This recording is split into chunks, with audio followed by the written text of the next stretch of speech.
आपने सुना है कि कोई बलात्कारी और हत्यारा अपराधी जब चाहे जेल से बाहर आ जाए, जब मन हो छुट्टी मिल जाए, कभी 20 दिन की, कभी 40 दिन की, कभी जन्मदिन मनाने के लिए, कभी पार्टी करने के लिए, कभी गाना रिकॉर्ड करने के लिए, तो कभी सत्संग करने के लिए। मानो जैसे जेल उसके लिए कोई सज़ा का स्थान नहीं बल्कि एक आरामगाह हो। यह कोई काल्पनिक कहानी नहीं बल्कि डेरा सच्चा सौदा प्रमुख गुरमीत राम रहीम की सच्चाई है। वह व्यक्ति जिसे 2 साध्वियों के साथ बलात्कार और एक पत्रकार की हत्या जैसे जघन्य अपराधों में दोषी करार दिया गया, आज भी पेरोल पर बाहर आकर जन्मदिन मनाता है, प्रवचन देता है और भगवान बनने का नाटक करता है।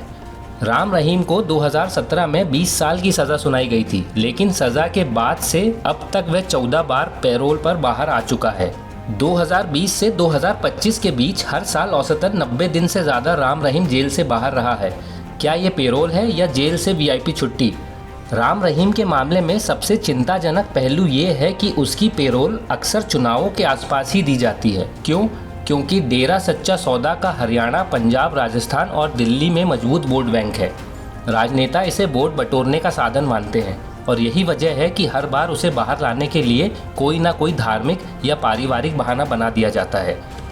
जब एक बलात्कारी और हत्यारा व्यक्ति जेल से बार बार बाहर आए तो वह केवल एक अपराधी नहीं रह जाता बल्कि पूरे सिस्टम का मजाक बन जाता है। आम आदमी छोटी मोटी चोरी या झगड़े में सालों तक जेल में सड़ता है क्योंकि उसके पास ना वकील होता है, ना पैसे, ना पहुंच।